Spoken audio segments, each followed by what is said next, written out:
Assalamualaikum, salam Malaysia Madani Kanta 744 memulakan dengan rangkuman berita-berita utama hari ini. Kita ikuti perinciannya dalam segmen Esensi. Beberapa inisiatif dan insentif diumumkan bagi meningkatkan kualiti hidup dan memelihara kebajikan warga Felda. Ini termasuk dalam aspek penyediaan infrastruktur, penjagaan kesihatan, pendigitalan dan perumahan. Perdana Menteri menjelaskan antaranya sumbangan kesihatan rahmah RM21.21 juta, pembinaan pusat hemodialisis RM21 juta, kos operasi lampu jalan RM7.7 juta dan subsidi diesel 3 Felda di Sabah RM36 juta setahun. Sementara itu, dana sehingga RM1 bilion setahun diluluskan bagi tempoh 10 tahun untuk menjamin kelangsungan Felda. Penyaluran dana pembiayaan sukuk Felda tertangguh sebelum ini disebabkan komitmen kerajaan untuk membiayai pakej ransangan ekonomi. Skim gaji perkhidmatan awam akan dikaji semula. Perdana Menteri berkata perbincangan mengenainya akan dibawa ke dalam mesyuarat Jemaah Menteri minggu depan.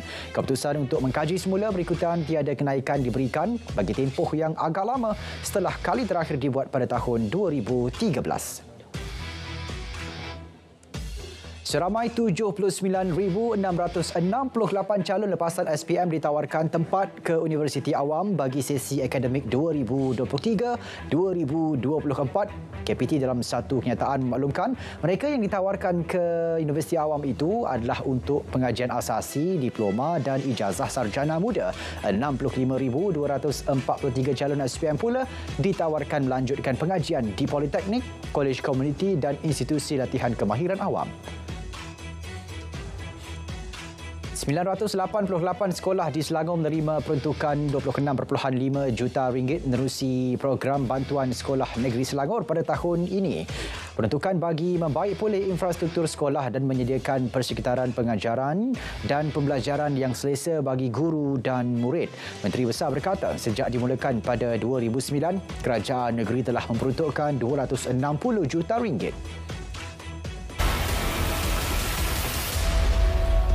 Mayat ke-9 yang ditemukan pada pukul 9.20 pagi disahkan sebagai Muhammad Fikri Saliman, 24 tahun. Kini operasi SAR tertumpu kepada mangsa terakhir iaitu Puteri Nur Fatin Karim, 14 tahun. Perkara berkenaan disahkan Ketua Polis Daerah Kemaman selepas proses pengecaman melalui cap jari dilakukan. Operasi SAR hari ini ditangguhkan pada pukul 6.30 petang kerana hujan lebat serta ribut petir. Sementara itu, dua mangsa lemas tragedi kepala air di Jeram Air Putih Kemaman layak menerima pempasan perkeso. Menurut Menteri Sumber Manusia berkata hasil pemeriksaan mendapati mangsa tersebut adalah pencarut skim perlindungan dan pihak perkeso telah mengadakan lawatan ke rumah waris mangsa. Pihak perkeso akan membuat bayaran dalam masa terdekat. Seorang ibu dan teman lelakinya ditahan berhubung kes kematian kanak-kanak lelaki berumur 3 tahun di Hospital Melaka semalam. Menurut Ketua Polis Daerah Melaka Tengah, suspek yang juga merupakan ibu mangsa masing-masing berumur 24 dan 25 tahun. Hasil siasatan awal mendapati mangsa telah dihantar ke rumah teman lelakinya di Cheng pada pukul 5.30 pagi untuk berubat. Namun pada pukul 6.20 pagi, teman lelakinya menelefon ibu mangsa dan memberitahu mangsa telah terjatuh serta tidak sedarkan diri.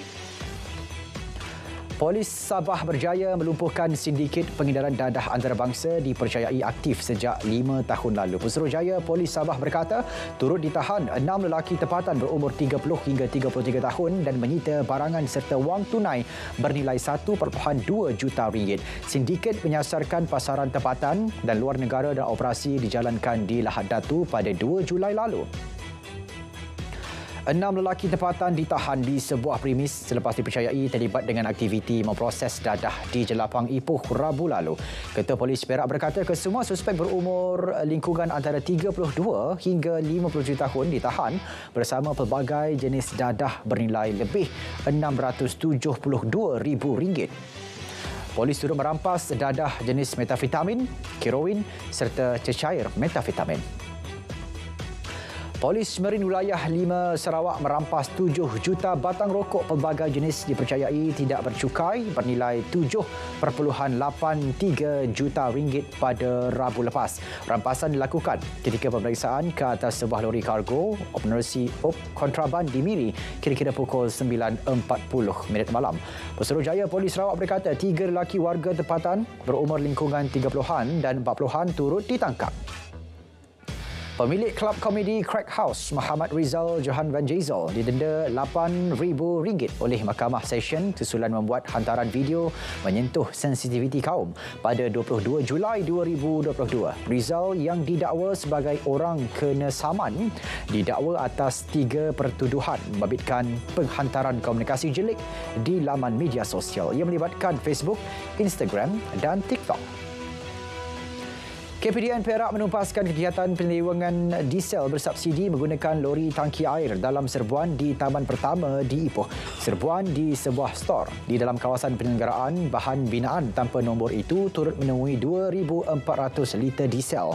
Operasi dijalankan hasil maklumat daripada orang awam serta risikan selama seminggu di sekitar Bandaraya Ipoh. Seorang lelaki tempatan dipercayai penjaga premis turut ditahan.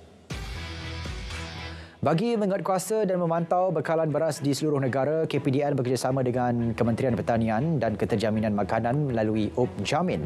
Pemeriksaan dilakukan di peringkat pengilang padi atau beras, pemborong dan peruncit sama ada di pasaraya besar atau kedai runcit di seluruh negara. UpJamin dilaksana selama sebulan di 162 kilang memproses beras putih. Pelaksanaan Up Manis 2.0 dilanjutkan sehingga penghujung bulan ini bagi menangani isu kekurangan bekalan gula. Pelaksanaannya disifatkan berjaya menerusi jumlah aduan dan pemeriksaan yang dibuat sejak ia dilaksana pada 3 Mei hingga 30 Jun lalu. Ketua Pengarah Penguatkuasa KPDN berkata, hasil daripada 6,276 pemeriksaan, sebanyak 109 aduan diterima dengan 20 kes didapati terlibat dalam kesalahan termasuk menjual melebihi harga serta pembungkusan mengelirukan. 2,000 anggota dan pegawai tambahan akan ditempatkan di Ibu Pejabat Polis Kontingen Selangor untuk membantu memastikan kelancaran PRU DUN ke-15. Ketua Polis Negara berkata kontingen negeri itu mempunyai kekuatan anggota seramai 14,000. Daripada jumlah itu, 10,000 anggota akan digunakan untuk tugasan berkaitan PRU DUN ke-15. Garis Panduan Perancangan dan Pembangunan GPP Bandar Diraja tidak akan menghadkan pembangunan di 9 bandar terlibat. Malah pelaksanaannya kelak akan lebih tersusun dan disesuaikan dengan kedudukan bandar demi memelihara institusi dan identiti diraja. Menteri KPKT berkata, GPP turut menyediakan perancangan dan pembangunan yang menampilkan ciri keistimewaan dan keindahan institusi warisan negara. KPDN berusaha untuk meletakkan kembali Perbadanan Nasional Berhad Pernas di bawah kementerian itu. Ia bagi menyelaras industri franchise di bawah satu kementerian sahaja. Akta berkaitan industri franchise terletak di bawah bidang kuasa KPDN, namun agensi pelaksana iaitu Pernas terletak di bawah KUSKOP. Bagi memastikan sasaran 500,000 pencarum skim keselamatan sosial suri rumah tercapai akhir tahun ini, Kementerian Sumber Manusia menyarankan kaki tangan awam dapat mencarum skim berkenaan untuk isteri masing-masing sebagai perlindungan khas sewaktu menguruskan rumah tangga. Parkeso sudah mengadakan perbincangan dengan QPEX untuk membolehkan pekerja di sektor awam membuat pemotongan gaji bagi mencarum skim tersebut. Sehingga kini lebih 178,000 suri rumah sudah pun berdaftar. JAKIM menyasarkan untuk mendapatkan pengiktirafan Persijilan Pengurusan Kualiti MSISO 9001-2015 menjelang 2025. Menurut Pengarah Bahagian Khidmat Pengurusan JAKIM, persijilan merupakan sebahagian daripada tuntutan transformasi perkhidmatan untuk mewujudkan sistem penyampaian cemerlang, cekap dan berkesan. Karnival Jualan Agro Madani dan Industri Asas Tani Farma Kedah 2023 memberi pendedahan dan peluang kepada usahawan memasarkan produk mereka. Pengarah Farma Kedah berkata, kerjasama pada sesi pertama ini melibatkan sebuah pasaraya tempatan. Selain platform untuk usahawan, pengguna juga boleh mendapatkan produk dan buah-buahan bermusim dengan harga murah antara 10 hingga 30%. 700 ekor ayam diedarkan secara percuma kepada penduduk Sungai Aceh Nibong Tebal. Sumbangan nerusi program Perdah Santuni Komuniti Madani yang mendapat kerjasama dengan Fama. Program turut menyediakan jualan agro madani yang menyediakan diskaun sehingga 30% yang akan diteruskan ke kawasan-kawasan lain di negeri itu. KTMB menawarkan diskaun 50% tiket perkhidmatan ETS sepanjang bulan ini. Promosi terbuka khusus kepada warga negara Malaysia bertujuan memberi peluang penjimatan serta merancangkan industri pelancongan dalam negara. Tawaran istimewa tersebut boleh digunakan bagi semua laluan ETS dari Padang Besar sehingga Gemas pada setiap Selasa, Rabu dan Khamis. Pengguna boleh membuat pilihan pembelian perjalanan sama ada sehala atau dua hala untuk ke mana-mana destinasi. OPR yang dikekalkan pada kadar 3% memberi sedikit kelegaan buat peminjam yang terjejas akibat penambahan bayaran sebelum ini. Pensyarah kanan Fakulti Ekonomi dan Pengurusan UKM, Profesor Madya Dr. Nordin Khalid berkata ini kerana kadar OPR yang dinaikkan beberapa kali sebelum ini telah memberi impak kepada peminjam terutama yang berpendapatan rendah dan sederhana. Hungary telah menawarkan Malaysia untuk menjadikan negara Eropah itu sebagai pintu masuk bagi produk pertanian dari Malaysia ke pasaran EU. Tawaran dibuat Menteri Pertanian Hungary kepada Menteri Pertanian dan Keterjaminan Makanan semasa rundingan dua hala mereka di Budapest. Kedua-duanya telah mengadakan perbincangan mengenai cadangan kerjasama dua hala dalam bidang pertanian, terutamanya berkaitan akses pasaran, pertanian moden dan penyelidikan. Melaka sasar nilai pelaburan tahun ini meningkat berbanding 8.2 bilion ringgit tahun lalu.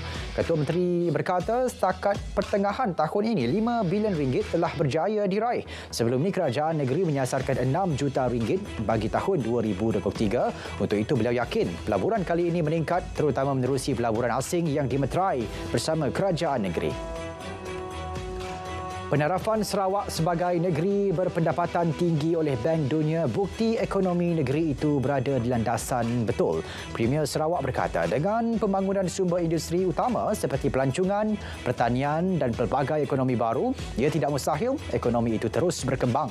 Pembangunan negeri dijangka dapat diraih dalam tempoh 3 tahun lagi selepas semua prasarana ekonomi siap.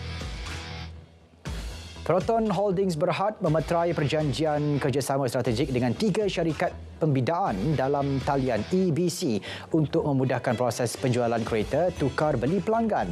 Dengan perjanjian itu, Proton yakin telah mengambil langkah penting ke arah sistem yang lebih cekap untuk pelanggan memiliki kereta baharu. Timbalan Ketua Pegawai Eksekutif Proton, Roslan Abdullah berkata EBC menawarkan pelanggan penyelesaian yang lancar dan menerima nilai tukar beli yang lebih kompetitif.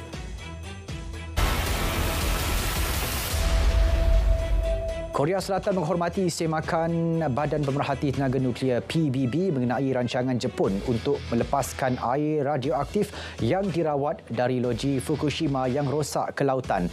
Seoul mengumumkan penilaiannya sendiri selepas Agensi Tenaga Atom Antarabangsa memberi lampu hijau minggu ini kepada Jepun walaupun terdapat kebimbangan mengenai keselamatan di beberapa negara jiran. Menteri Pejabat Penyelarasan Dasar Kerajaan berkata Korea Selatan menghormati laporan itu berdasarkan pasukan petugas pakar global yang ditubuhkan.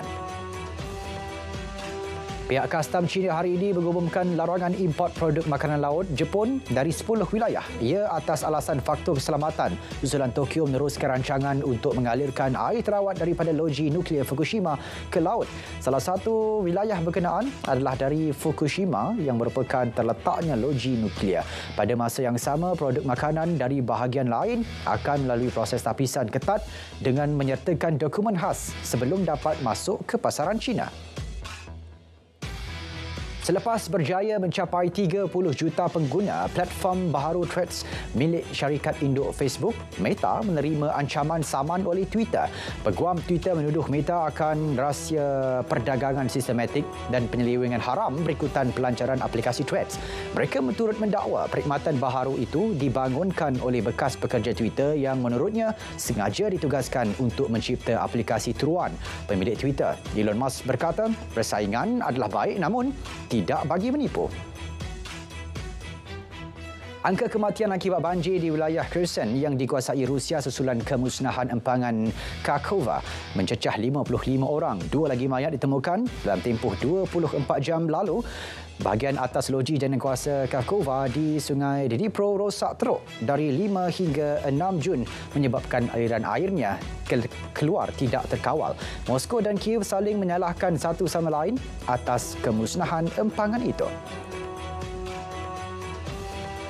Saudara, Kanta 744 berakhir di sini. Menyusul selepas ini berita perdana bersama Azam Red Husin dan Nurul Hidayah Nawai untuk paparan lebih komprehensif. Saya Syarul Islam. Assalamualaikum. Salam Malaysia Madani, tekad terpaduan, penuhi harapan.